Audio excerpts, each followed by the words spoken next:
magaalay tali ku taal in qof uu ku dhinto ayaa laga mamnuucay dal korontada iyo biyo free ay ka yihiin labiska ugu qadiimsan adduunka $5,000 ayuu ku fadhiyaa intaynaan bilaabin barnaamijka waxaan ku xasuusinayaa subscribe noo saarta gambaleelkana furato si ay kuu soo gaadhaan muuqaalada dambe soo gelinaa ee ku soo dhawaada barnaamijka ma ogtahay ma ogtahay Antarctica waa qaaradda kaliya dunida aanu qof ku noolayn 98% baraf ayaa daboolay 14 milyan weey baaxadda qaaraddaas oo Ameerika darisla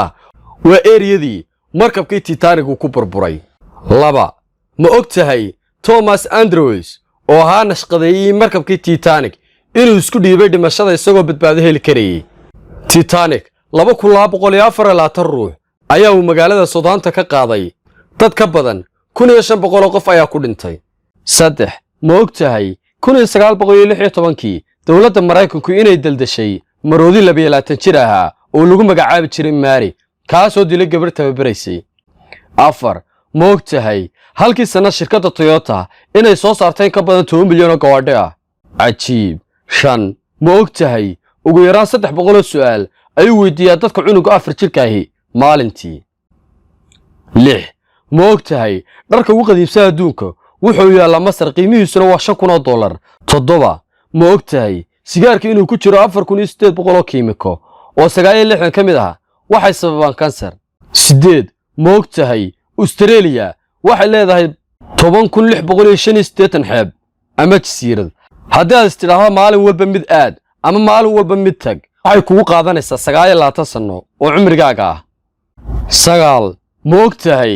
in dalka Turkmenistan oo qaaradda Aasiya ku yaal ee lacag la'aan ka yihiin biyaha iyo korontada madaxweynuhu u horeeyay abad ee ka dhabeeyay hadallo la iska yiraahdo xilliga ololaha doorashada 10 ma ogtahay Vatican waa dalka ugu yar adduunka wuxuu ku dhex yaalaa Talyaaniga 11 ma ogtahay jaamacadda labaad ee dunida laga furo inay ku taal Italy gaar ahaan Bologna waxaana la furay 1880 waa 1880 midii ka horeysay adduunka laga furay Morocco ayay ku taal 12 ma ogtahay Falciano del Messaggio waa magaalo 50 kiiloomitir u jirta magaalada Napoli ee dalka Talyaaniga masana la socota maayarka magaaladaas inuu ka mamnuucay inuu qof ku dhinto magaaladaas subhanallah 12 ka qodob barnaamijkeena ma ogtahay daawada qodobka ayaa kugu la yaab badnaa faalladaada kuma tinoogu videogana sii share gareeyo salaamu calaykum